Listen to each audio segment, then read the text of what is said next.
یہ کہتے ہیں اوورسیز کس نے بنائے؟ وہ شہید ذوالفقار علی بھٹو نے۔ پہلے تو کسی کو 71 سے پہلے کسی کو نصیب نہیں تھا کہ اس کو پاسپورٹ مل جائے، تو کس نے یہ پاسپورٹ کھولا؟ شہید ذوالفقار علی بھٹو نے۔ اس نے کہا دو ان کو پاسپورٹ، 12 روپے فیس جمع کرو، جا کے پاسپورٹ لے لو، یہ آپ کا حق ہے۔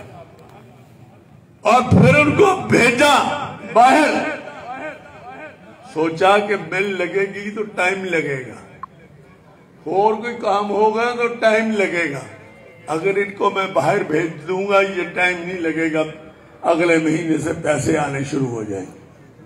غریب لوگ جو ہوئے ہیں، اور اس وقت پاسپورٹ ملے، لوگ امریکہ بھی گئے، کینیڈا گئے، یہ جتنے لوگ آج کل کہتے ہیں نا وہاں بیٹھے ہیں، یہ سب میرے قائد شہید ذوالفقار علی بھٹو کی وجہ سے بیٹھے، انگلینڈ میں بیٹھے۔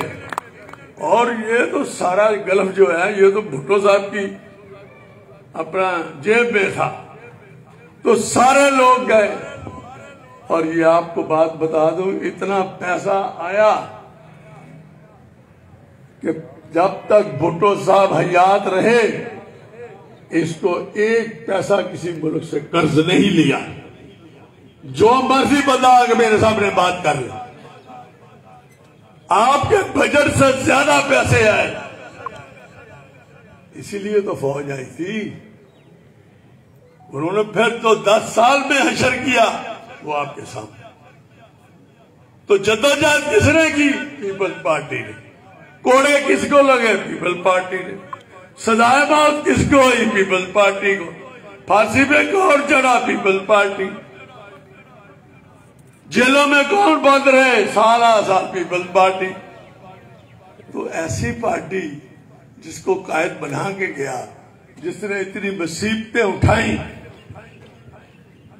اور اس نے جدوجہد کی، اور اس جدوجہد سے پھر اس ملک میں جمہوریت بحال ہوئی۔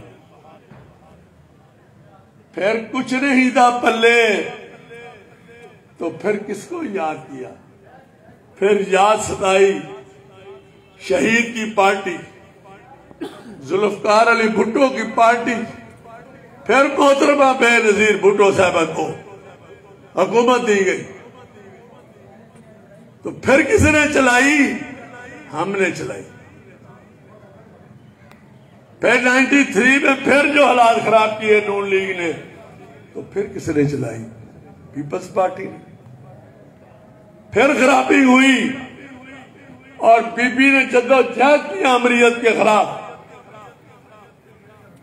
مشرف کے خلاف جدوجہد کی بی بی نے، تو پھر اس کے طفیل وہ اپنی جان تو دے گئی، پر اپنی پیپلز آپ تو عمر ہو گئی، پیپلز پارٹی کو پھر اقتدار دے گئی۔ تو اس وقت ملک بہت برے حالات میں تھا، آپ کو کھانے کے لیے کچھ نہیں مل رہا تھا، آپ کو آٹا نہیں مل رہا تھا، ہر چیز اڑ گئی تھی۔ یہ آج بات کرتے ہیں کہ ہمارے زمانے میں 160 روپے کا گھی تھا، اوہ اللہ کے بندو، ہمارے زمانے میں 50 روپے کا گھی تھا۔ 2008 سے لے کے 13 تک 50 روپے کلو گھی تھا، تم نے اس کو آگے لے کے گئے، لوگوں کو آٹا نہیں ملتا تھا، پیپلز پارٹی نے اتنی گندم پیدا کی کہ باہر بھیجنی پڑی۔ یہ ہر روز کہتے ہیں بمپر کرا بمپر کرا۔ مجھے بتائیں جب آپ کے گودام خالی ہوں گے تو بمپر کراپ کیسے ہو؟